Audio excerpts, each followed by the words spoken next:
కాంగ్రెస్ పాలన ముఖ్యమంత్రి అయిన తర్వాత 6 గ్యారంటీలు ఏదైతే అమలు చేస్తామని చెప్పేసి అన్నారో మరి దాంట్లో కొన్ని అమలవుతున్నవి, కొన్ని అమలు కావట్లేదు. ఇంకా రైతులకు కూడా గిట్టుబాటు ధర అనేది రైతులకు కల్పించాలి. ఆ బాధ్యత ప్రభుత్వం మీద ఉన్నది. దాంతోపాటు ఏదైతే 4 ఎకరాల వరకు రైతు బంధు చేసిండు, ఇంకా మిగతా ఉన్నటువంటి భూమి అంటే 10 ఎకరాల వరకు వేస్తారా అనేది ఇంకా డిక్లేర్ కాదని చెప్పేసినారు. మరి 10 ఎకరాల వరకు వేస్తే బాగుంటుందని చెప్పేసి మేము కోరుకుంటున్నాము. మరి రైతులకు కూడా 4 ఎకరాల కంటే ఎక్కువ ఉన్నటువంటి వాళ్ళకు కూడా ఇప్పటి వరకు రైతు బంధు పడలేదు.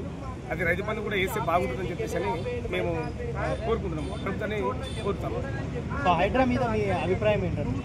హైడ్రా అనేది చాలా అద్భుతంగా ఉన్నది వాస్తవంగా, కానీ దాంట్లో ఎవరైతే అధికారులు హైడ్రా మీద వాళ్ళు ఇచ్చినటువంటి ఆదేశాలు కానివ్వండి, పర్మిషన్ కానీ అది తప్పుడు, అది పూర్తి స్థాయిలో పరిశీలన చేయకుండా మరి అక్కడ ఎవరైతే వెంచర్ వేసారో, ఎవరైతే మరి అక్కడ వెంచర్ వేసి అక్కడ ఉన్నటువంటిది భూమిని మరి దాని మీద పర్మిషన్ తీసుకున్నారో వాళ్లకు అధికారులు తప్పుదో పట్టి చేసి డబ్బులకు లొంగిపోయి మరి అక్కడ వాళ్లకు పర్మిషన్ ఇవ్వడం జరిగింది. ఇప్పుడు అది ప్రభుత్వ భూమి, తర్వాత ఏదైతే మరి చెరువులకు సంబంధించినటువంటి భూములు ఉన్నాయో ఆ భూములకు పర్మిషన్ ఇచ్చినటువంటి అధికారులను వెంటనే సస్పెండ్ చేయాలి, వాళ్ళని అరెస్ట్ చేయాలని చెప్పేసి మేము డిమాండ్ చేస్తున్నాము.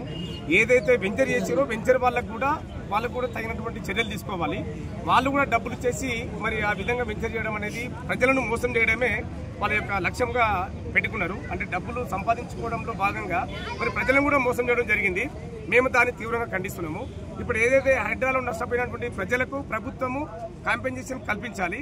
ఎవరైతే అక్కడ వెంచర్ చేసారో వెంచర్ వాళ్ళ దగ్గర కూడా ఎంత డబ్బులకు వాళ్ళకి ఇచ్చారో ఆ డబ్బులను కూడా రికవర్ చేసి వాళ్ళకి ఇచ్చే బాధ్యత ప్రభుత్వం మీద ఉంది. ప్రభుత్వం కూడా మరి ఆ ప్రజలకు అండదండాలుగా ఉండి వాళ్ళకు కాంపెన్సేషన్ ఇవ్వాలని చెప్పేసి మేము డిమాండ్ చేస్తున్నాం, కోరుతాము. సో ఇంత పాలన తర్వాత ఇప్పుడు కాంగ్రెస్ పాలన మీకు డిఫరెన్స్ ఏం కనిపిస్తుంది?